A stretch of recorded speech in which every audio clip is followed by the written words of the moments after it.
Nos hemos desplazado al señorío de Molina, al noroeste de Guadalajara, donde nos disponemos a realizar una ruta por su historia llena de sorpresas que te cautivarán.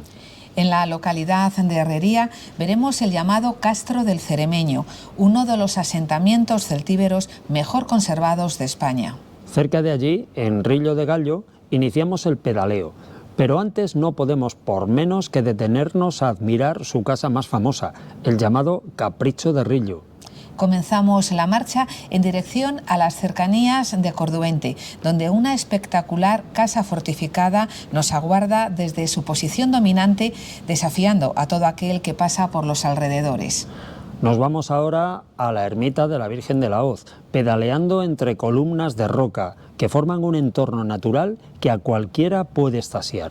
Nuestra última parada es la capital del señorío, Molina de Aragón, donde os vamos a contar, entre otras cosas, por qué Molina de Aragón no es de Aragón.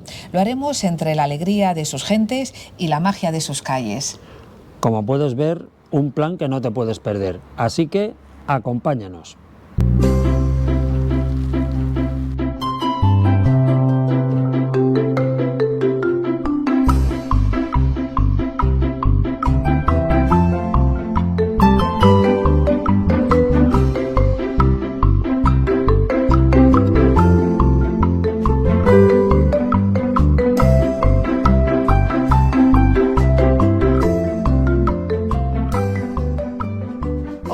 Nuestra ruta de hoy transcurre en el llamado Señorío de Molina, un rincón de Guadalajara desconocido para mucha gente y que sin embargo encierra una belleza espectacular, además de una historia que se remonta a muchos siglos atrás.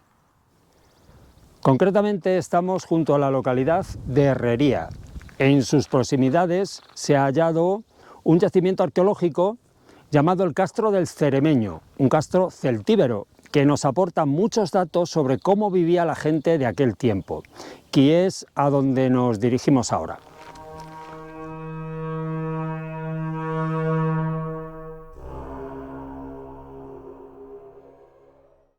Pues vamos a saludar a Rosana, que es la persona encargada de enseñar este castro celtíbero. Rosana, muy buenos días. Hola, Carolina. Cuéntanos un poco qué es lo que se ha descubierto y qué es lo que podemos ver en este yacimiento arqueológico. Pues bueno, se ha encontrado como que este yacimiento tenía dos fases de ocupación, una más antigua y otra más moderna, y datan del siglo VI al IV antes de Cristo. Se encontró por casualidad, la gente joven del pueblo o no tan joven venía aquí a pasar el rato y encontró como algo que les llamó la atención. Uno de ellos estaba estudiando historia. Pues gracias a ese señor, que de hecho hoy en día es arqueólogo, se llama Jesús Arenas, y otros jóvenes del pueblo, no solo él, pues hizo la excavación. Y estamos hablando de 1986, 87 más o menos. Se empezó a excavar y se acabaría en el año 2000, 1999, y se musealizó después el poblado, ¿vale? Se puso paneles y la gente podía venir quien quisiera verlo.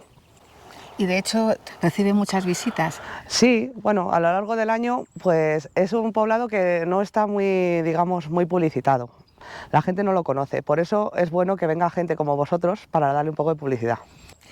Queríamos destacar, sobre todo antes de comenzar la visita, que una de las peculiaridades de este castro es que no estuvo en contacto con los romanos. Sí. Que la mayoría de los castros hasta ahora pues han estado en contacto.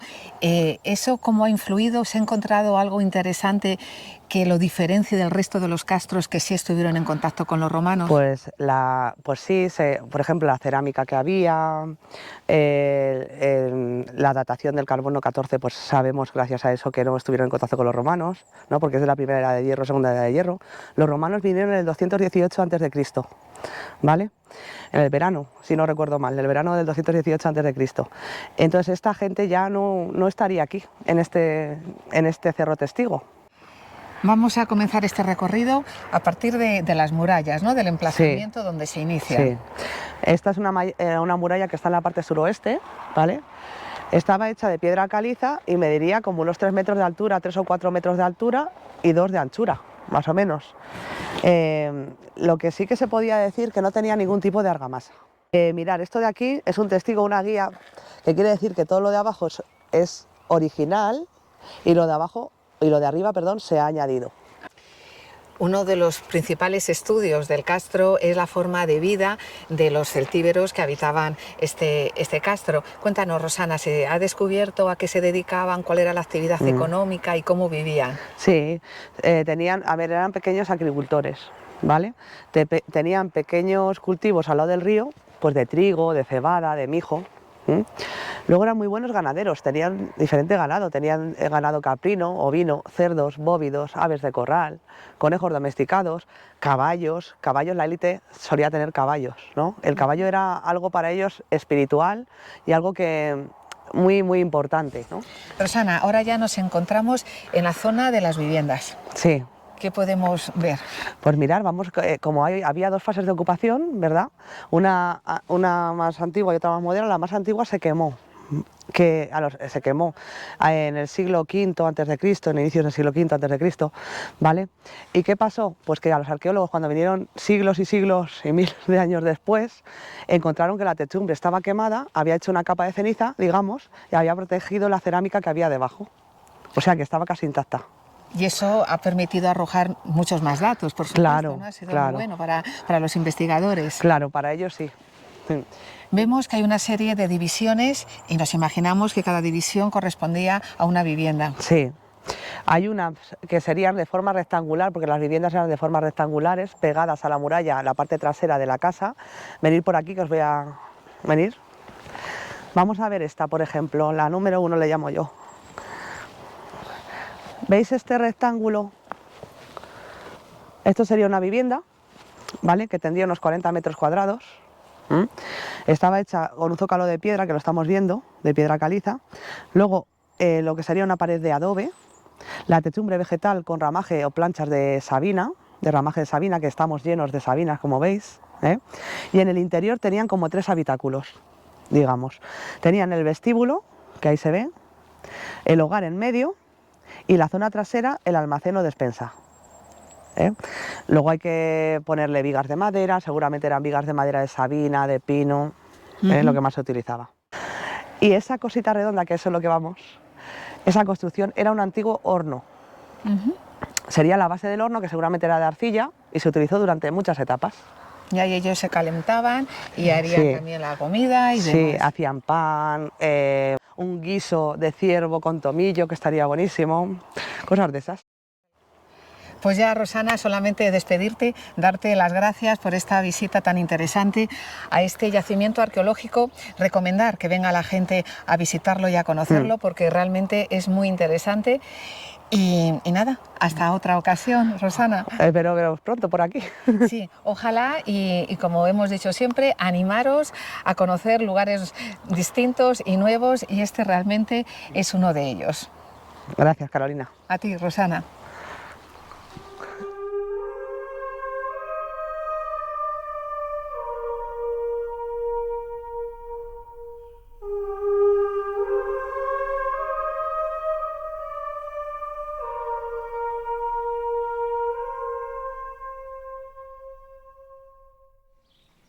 Nos encontramos ahora en el propio pueblo de Herrería, al otro lado del río Saúco con respecto al yacimiento que acabamos de visitar.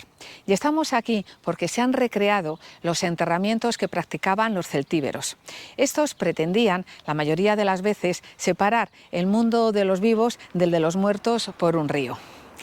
Y se han descubierto en esta zona más de 400 tumbas documentadas. Y se han datado desde el Bronce final hasta el periodo llamado Celtibérico pleno, aproximadamente en un tiempo de unos 1000 años.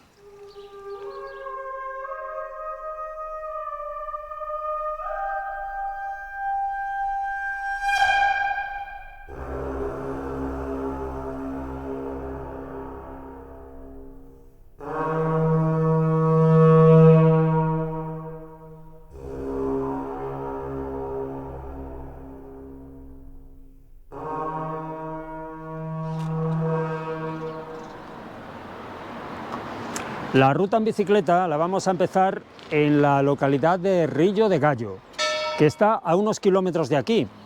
Y no vamos a ir hasta allí en bicicleta porque hay que ir por una carretera nacional que tiene un tráfico infernal. así que mejor vamos en coche y desde allí ya empezamos el pedaleo. Rillo de Gallo es un pueblo sorprendente por muchos motivos. El primero es que el río Gallo, que le da nombre al pueblo, se encuentra a unos 2 kilómetros de distancia de él. La historia de Rillo de Gallo se remonta a muchos miles de años atrás, igual que la de Herrería. Por aquí, en las cercanías, se han encontrado en abrigos rupestres pinturas del estilo llamado esquemático levantino. Estas pinturas, junto a las de Albarracín en Teruel y a las que se han hallado recientemente en Jaraba, en la provincia de Zaragoza, son las que se han encontrado más al interior de la península. Lo que nos viene a decir a las claras es que esta zona ha sido una vía natural de comunicación desde hace milenios, que ha conectado el Levante con el interior de la meseta. Pero hay más cosas interesantes en Rillo. Por ejemplo, aquí fue donde se encontró la primera huella de dinosaurio. Y en las proximidades hay muchos restos de árboles petrificados. Pero lo que más despierta el interés es esta casa, llamada El Capricho de Rillo, construida por don Juan Antonio Martínez al más estilo puro de Gaudí. Como podéis ver, es un estilo inconfundible.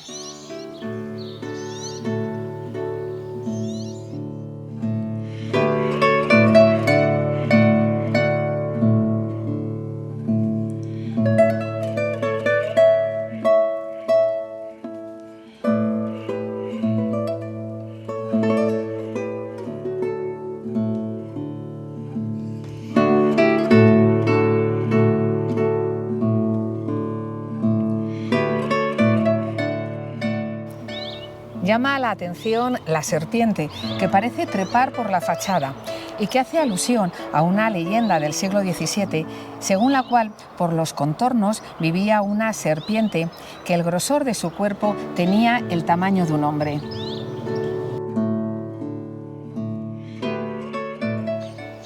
Tal vez esta leyenda se creó para ahuyentar a los curiosos, porque había otras leyendas que decían que por los alrededores los moros de Molina escondieron unos tesoros fabulosos antes de ser expulsados. Y ahora ya vamos a empezar a pedalear y nos vamos a dirigir hasta el barranco de la Virgen de la Hoz. Pero antes vamos a detenernos para admirar el castillo de Corduente o de Santiuste.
Este castillo tiene la tipología de los llamados castillos de llanura.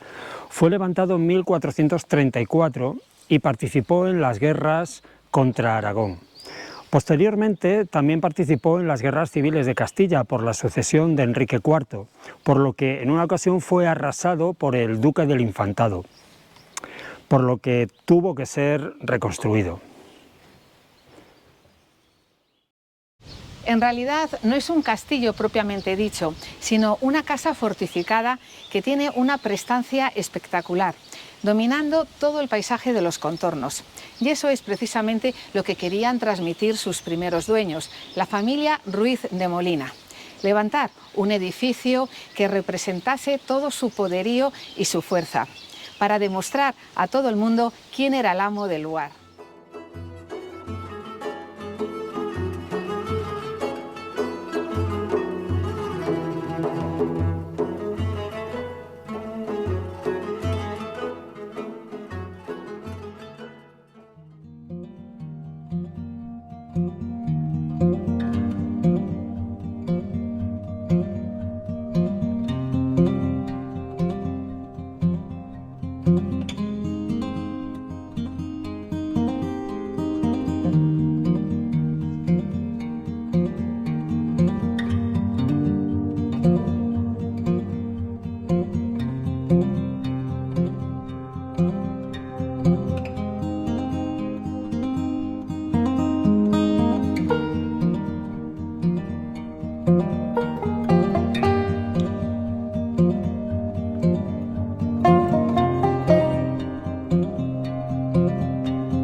Ya habéis visto las impresionantes imágenes y el maravilloso paisaje que tiene este barranco.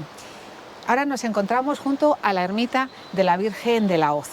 Según cuenta la leyenda, un pastor halló entre estas rocas una imagen de la Virgen que se encontraba escondida mientras buscaba una vaca extraviada. Al parecer y supuestamente, esta imagen de la Virgen fue escondida para evitar que fuese profanada por los musulmanes cuando estos invadieron la península. Sin embargo, lo más probable es que este lugar fuera sagrado desde hace milenios. No tenemos más que fijarnos en las enormes columnas de roca aglomerada que hay aquí.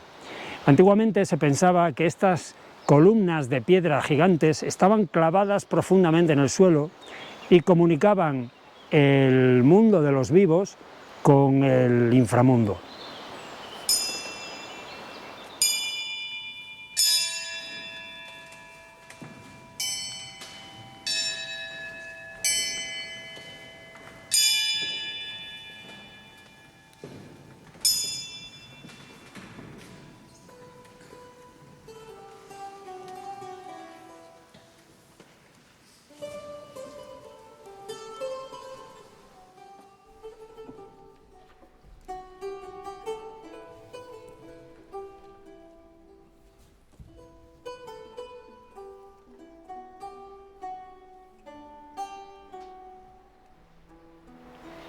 Como podéis ver, hay versiones para todos los gustos. En esta representación que vemos ya dentro de la ermita, vemos al pastor que se le aparece la Virgen en lugar de encontrársela.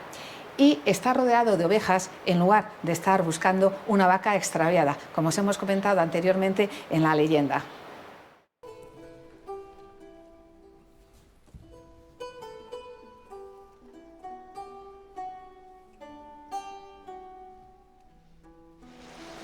En la Edad Media se levantó esta ermita románica, a la que posteriormente se le fueron añadiendo otros edificios. Los más destacables son estos que vemos a nuestra derecha y que, según los escudos heráldicos que hemos visto, corresponden al Marquesado de Aguilar.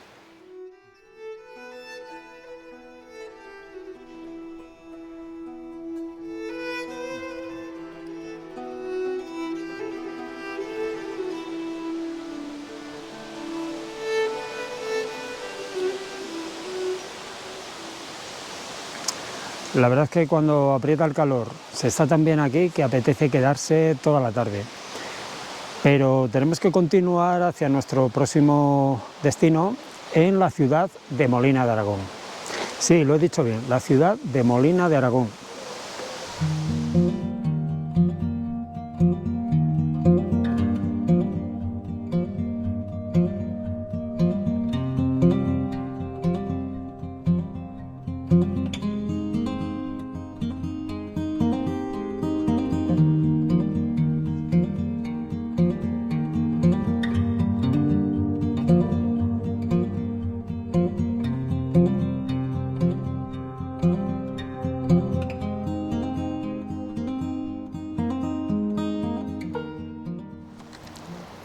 Toda esta zona del barranco pertenece al Parque Natural del Alto Tajo.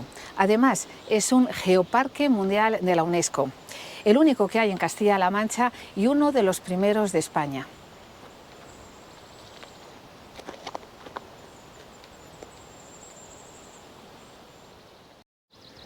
En esta zona hay una relativa abundancia de este mineral.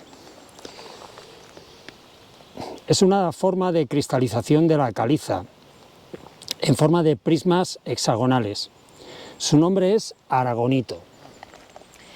El nombre de aragonito tiene un origen muy curioso. Resulta que la primera persona que clasificó a este mineral fue el mineralogista alemán Abraham Gottlob en el año 1788. Al parecer, este geólogo preguntó por el origen, es decir, el lugar donde se había extraído, y le dijeron que en Molina de Aragón. Y el bueno de Abraham pensó que Molina de Aragón se encontraba propiamente en Aragón. Y para querer rendirle un pequeño homenaje a este lugar donde se había extraído, le dio al mineral el nombre de aragonito, nombre por el que todavía se sigue conociendo, aunque nosotros realmente creemos que teóricamente debería llamarse molinito o algo así.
Ya estamos en Molina de Aragón y al hilo de lo que os hemos comentado antes, conviene saber por qué esta localidad de Guadalajara se apellida de Aragón.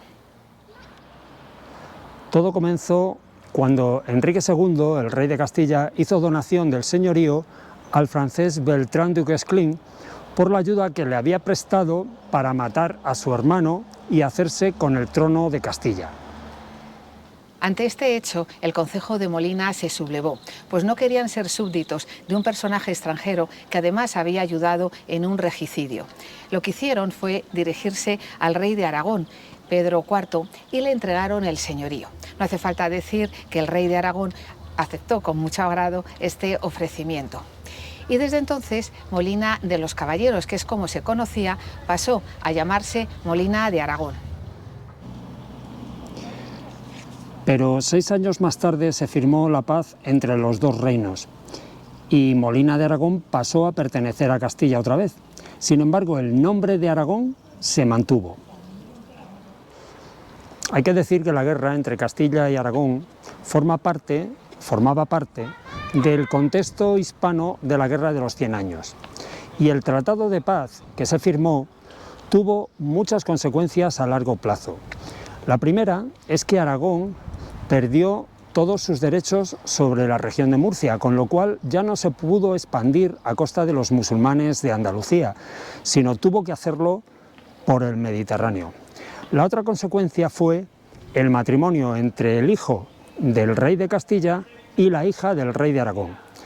De este matrimonio nacieron 2 niños, uno sería Enrique III, el rey de Castilla, y otro sería el conocido como Fernando de Antequera, el rey de Aragón.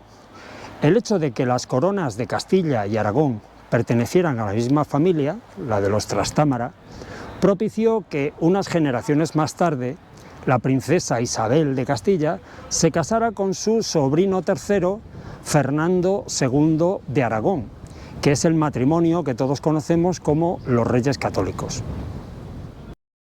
Años más tarde, en esta ocasión, el rey Enrique IV quiso entregarle el señorío a su favorito, Beltrán de la Cueva, y el concejo de Molina volvió a sublevarse.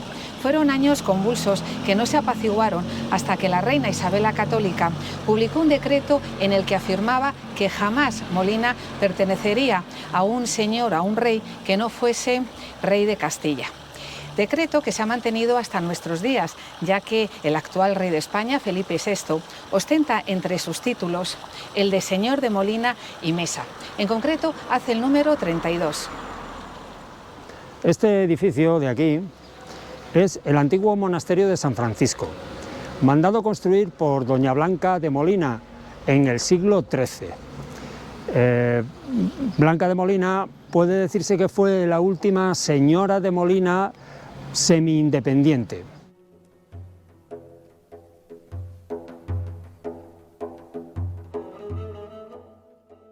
Debido a las numerosas reformas que ha tenido el edificio, se ha alterado mucho el estilo primitivo gótico que tuvo.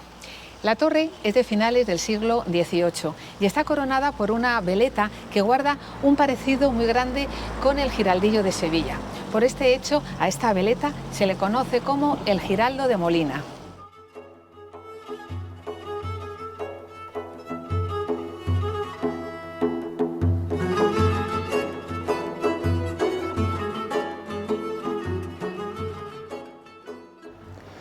Primitivamente, las murallas abarcaban toda la población, que llegaba justo hasta el río, que se cruzaba por este puente, llamado el Puente Viejo.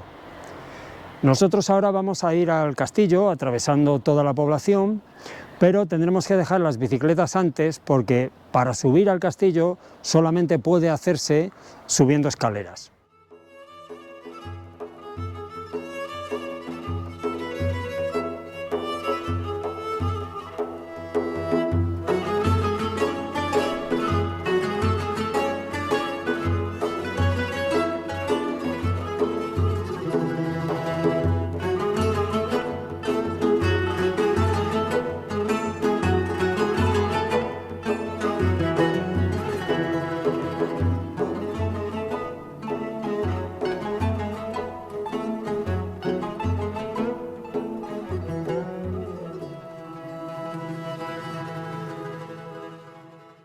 Donde está ubicada Molina de Aragón, ha habido asentamientos desde hace miles de años. De hecho, la torre albarrana de este castillo, que se llama Torre de Aragón, está edificada sobre un antiguo castro celtíbero. Posteriormente, en época de los reinos de taifas, Molina de Aragón fue una taifa semi-independiente que estuvo regida por un señor llamado Ibn Galbún, que por cierto, el autor del Cantar del Cid se inspiró en él para crear al personaje de Abengalbón, el amigo moro del Cid y señor de Molina. El territorio de Molina fue conquistado por Alfonso I el Batallador, el rey de Aragón, pero tras una serie de tratados pasó a manos de Castilla. Fue entonces cuando Manrique Pérez de Lara, que era el señor más poderoso del reino, fundó en 1147 el señorío de Molina. El castillo lo empezó a levantar Alfonso el Batallador sobre uno musulmán que había aquí, y Manrique Pérez lo hizo más grande. Se le han ido haciendo añadidos unos y otros hasta convertirlo en lo que es. Es el castillo más grande de Castilla-La Mancha y uno de los más grandes de España. En realidad estas son las murallas que rodean el castillo, que es otra fortaleza que está dentro. Lamentablemente a estas horas ya no podemos entrar porque se encuentra cerrado y la visita no es libre. El poderío de Manrique Pérez era tal que firmaba sus documentos con las palabras "por la gracia de Dios", algo que solo podían hacer los reyes. Y también sellaba sus escritos, otra de las cosas que solamente tenían los reyes ese derecho. De hecho, el sello más antiguo no real que se conoce en España es el de su hijo, Pedro Manrique. El hijo de Pedro Manrique, Gonzalo Pérez, tuvo la mala fortuna de ponerse con el bando perdedor de las luchas que hubo entre algunos nobles y el rey Fernando III el Santo. Este rey invadió el señorío y para que Gonzalo Pérez pudiera seguir siendo el señor de Molina, tuvo que hacer que el señorío lo heredase no su primogénito, Pedro, sino su hija, Mafalda, que estaba casada con el hermano del rey Fernando, el infante Alfonso, que posteriormente sería conocido como Alfonso de Molina. De este modo, la Casa Real castellana pasó a controlar el señorío y la unión definitiva se produjo una generación después, cuando pasó el señorío a manos de María de Molina, que era hija de Alfonso de Molina y esposa del rey de Castilla, Sancho IV.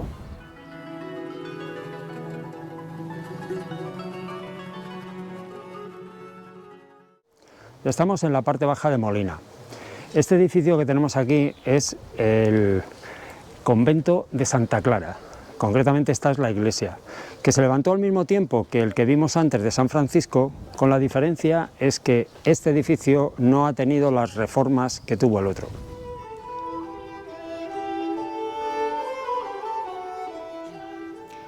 Vemos que tiene un sobrio estilo románico cisterciense, debido a la influencia que tuvo sobre los señores de Molina el monasterio de Huerta. Pero hay que destacar la solución tan airosa que adoptaron para resaltar la puerta, con la colocación de dos pares de columnillas que llegan hasta la parte saliente que se llama tejaroz.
Bueno, esta es la Plaza de España y se nota.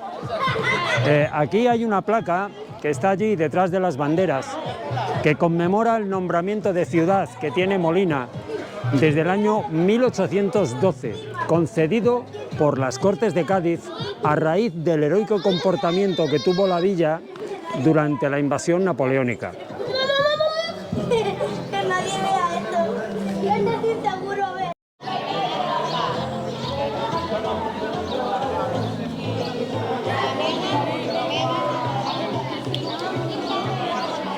Como podéis ver, la plaza está animadísima y además muy decorada porque están celebrando la comunión de unos cuantos niños y niñas de aquí de Molina.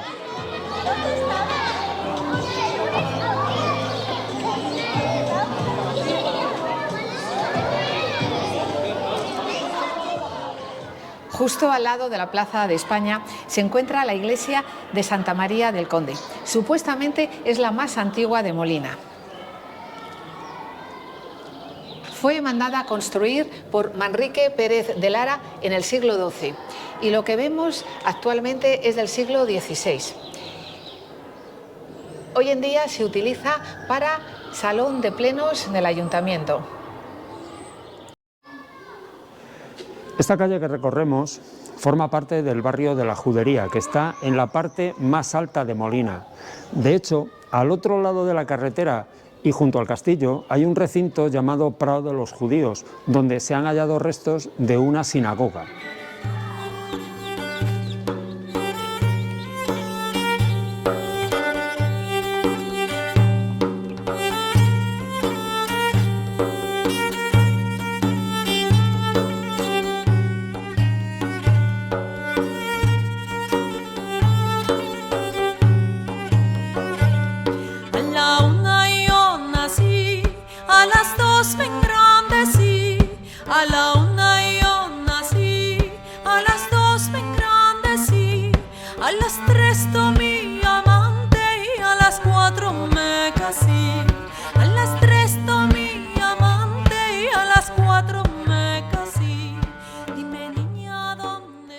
Desde la puerta del baño, que son esos restos que queda de esta antigua puerta de la muralla, sale una calle, que es esta otra, que forma parte del llamado barrio de la Morería.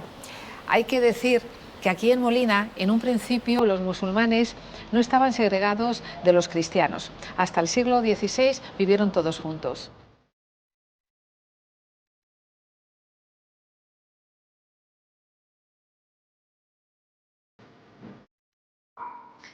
La verdad es que recorriendo esta parte de Molina uno parece trasladarse a otra época. No es de extrañar que se le haya declarado conjunto histórico.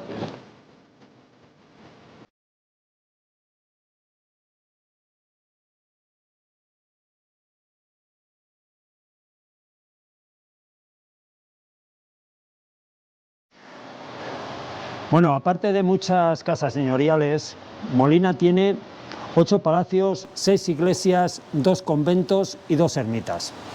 La verdad que una visita más detallada a Molina nosotros por hoy es imposible hacer. Recorriendo sus calles, conociendo sus edificios más emblemáticos, se nos ha echado la hora ya de regresar. Otra vez volvemos a Rillo de Gallo, ahí tenemos el coche y ya nos tenemos que despedir. Y si has llegado viendo el vídeo hasta aquí es porque te ha gustado, así que si no lo has hecho, suscríbete y difúndelo entre tus amigos y dale al botón de me gusta, que a nosotros nos ayuda mucho a seguir rodando más vídeos de nuestro canal La Historia en Bicicleta. Así que ya solamente despedirnos y ya hasta la próxima. Adiós.